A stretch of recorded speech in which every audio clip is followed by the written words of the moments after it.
Akhirnya berlakulah tragedi di Telemong. Okey, tragedi di Telemong saya mulakan tahun 28 lah. Tahun 22, dia bermula tahun 22. Tahun 22, 25 peristiwa besar, 22, 25 dan 28. Jadi saya mulakan, kita mula Artihis memulakan tahun ini siri 1, tahun 2026.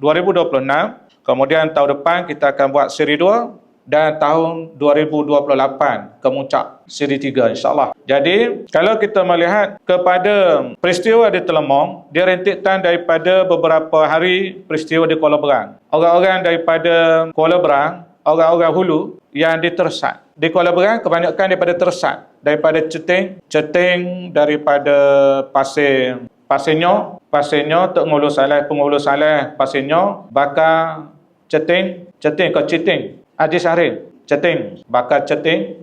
Ini di antara, dan tokoh-tokoh itu saya pergi ke kawasan tu, saya rasa bangga. Bila penduduk sana, PKK, JKK sana, dia abadikan nama-nama lorong Penghulu Saleh, lorong Bakar Ceting. Saya rasa bangga. Nama-nama ni diangkat. Okey, bukan ditenggelamkan dalam penduduk supaya anak-anak nak pergi sekolah, dia tanya ayah dia, siapa ayah Tok Penghulu Saleh tu? Ayah dia pun cerita.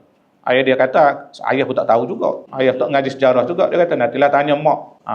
Mak kebetulan dia belajar STP ambil sejarah. Kembali, saya dah sebut tadi, 10 Zulhijjah dibicarakan. Saya dah sebutkan tadi. Jadi pihak British agak risau. Kenapa? Kenapa nak risau sebenarnya? Sebab pergerakan dia kecil.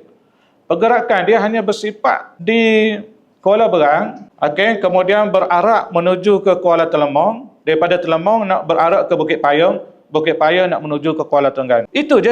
Tak melibatkan Dongo, tak melibatkan Besut, Setiu tak terlibat. Tapi British cukup risau. Sebab apa?